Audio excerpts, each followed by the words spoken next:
नमस्कार। India debate में आप सबका स्वागत है। मैं हूं आशुतोष पाठक।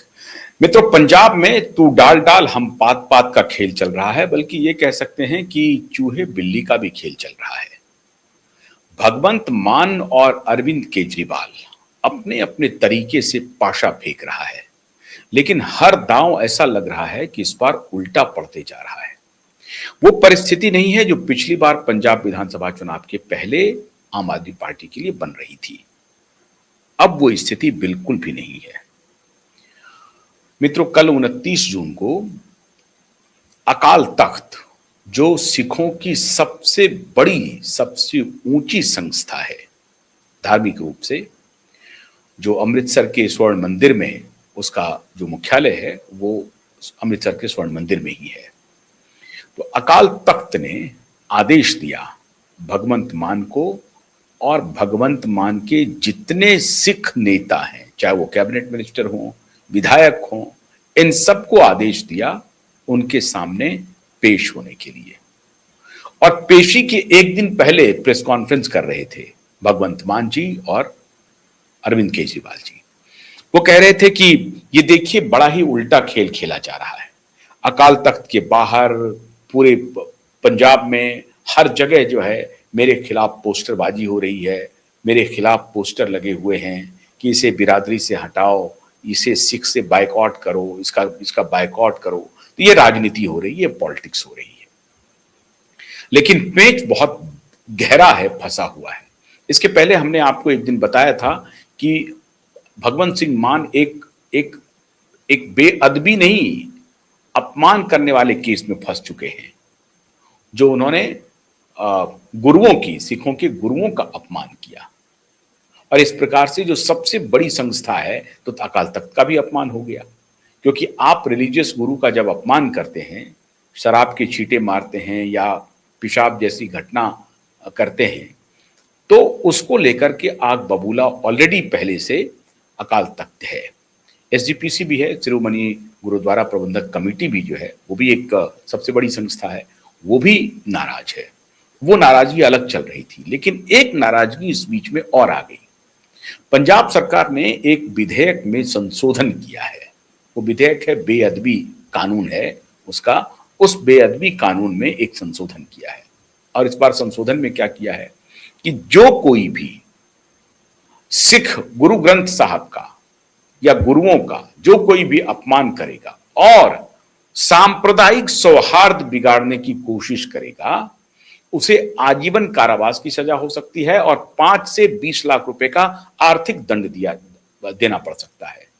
मतलब आर्थिक जुर्माना लग सकता है 5 से 20 लाख रुपए का, और आजीवन कारावास की सजा भी उसे भुगतनी पड़ सकती है। अब इस कानून को लेकर के अकाल तख्त ने उन्हें तलब कर लिया। अब इनका पेच क्या था?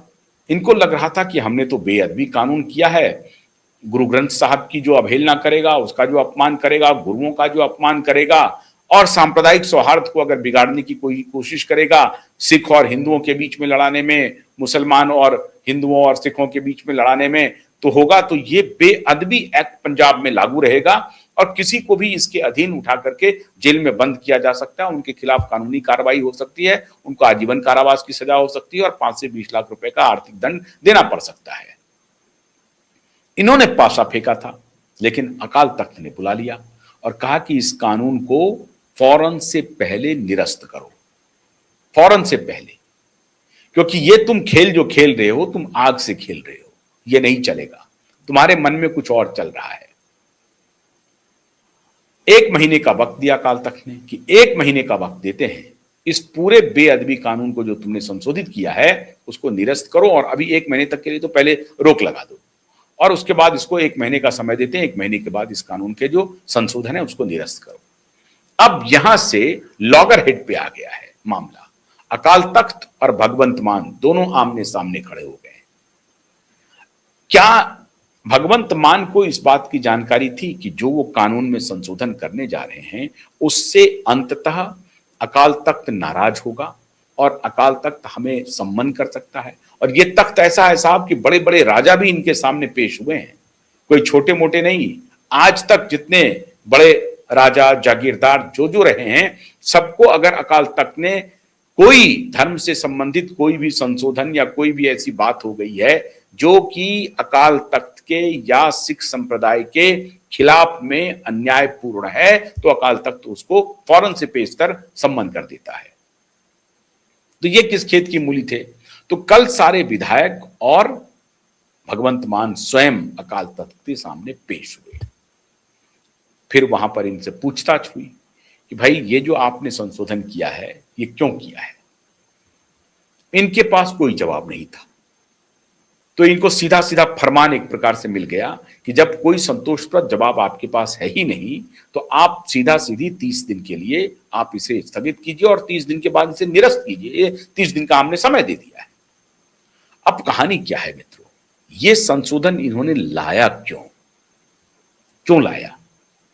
ये बताने की कोशिश कर रहे थे भगवंत मान कि हम गुरु ग्रंथ साहब की और अपने गुरुओं की किसी से भी अधिक परवाह करते हैं और उनके खिलाफ जो कोई भी काम करेगा उसको बेअदबी कानून का सामना करना पड़ेगा। और ये कह करके ये जो भारतीय जनता पार्टी आ रही है, अभी कमान संभाल रही है पंजाब में, तो भारतीय जनता पार्टी को घेरने की कोशिश करेंगे। और अगर कोई ऐसी बात होगी जिसमें भारतीय जनता पार्टी के नेताओं के तरफ से कोई अपमान जैसी कोई बात हो, तो उसको कानूनी जामा पहनाया जाए, या कांग्रेस के नेता की तरफ से कोई बात हो या अकाली दल के नेता की तरफ से कोई बात हो, तो उसे कानूनी जामा पहनाया जाए और अकाल तख्त का जो सेंटिमेंट है वो अपने तरफ किया जाए, सिखों का जो सेंटिमेंट है वो अपने तरफ किया जाए।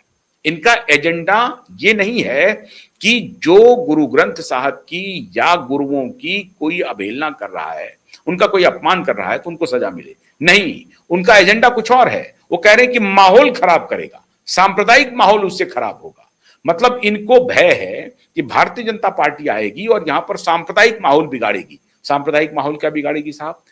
भारतीय जनता पार्टी ने आपके ऊपर आरोप लगाया, आपके वीडियो को वायरल किया कि आप कैसे पेशाब कर रहे हैं, कैसे आप शराब के छींटे फेंक रहे हैं, शराब के बूंदें गिरा रहे हैं। इस सब का एक वीडियो, अब वीडियो कितना सही है कितना गलत है वो अलग विषय है, लेकिन भारतीय जनता पार्टी के अपने हैंडल से या उनके कार्यकर्ताओं ने भी उसको प्रचारित प्रसारित किया है।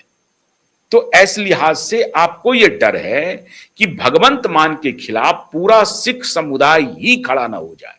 अब इस डर को मिटाने के लिए अब ये जो बेअदबी ये कानून लेकर के आए हैं, उसमें इनको लगा कि ये काम अच्छा हो जाएगा और सारा सिख समुदाय हमारे पीछे रैली करने लगेंगे। मित्रों, इस बार भारतीय जनता पार्टी ने पूरी कमर कस ली है पंजाब में और भगवंत मान और अरविंद केजरीवाल की एक नहीं चलने वाली है। इसके लिए एक के बाद एक रणनीतिक फैसले भारतीय जनता पार्टी ले रही है। अब ये पहली बार ऐसा हुआ है, इसके पहले भी हालांकि बहुत सारे लोगों को अकाल तख्त के पास जाना पड़ा है, लेकिन अब अकाल तख्त का ये जो निर्णय हुआ जिसमें सम्मन किया और भगवंत मान और बाकी सिख नेताओं को अकाल तख्त के सामने पेश होना पड़ा, इसका मतलब है कि एसजीपीसी और सिखों की जो सर्वोच्च संस्था है अकाल तख्त, उससे और भगवंत मान के बीच में पटरी नहीं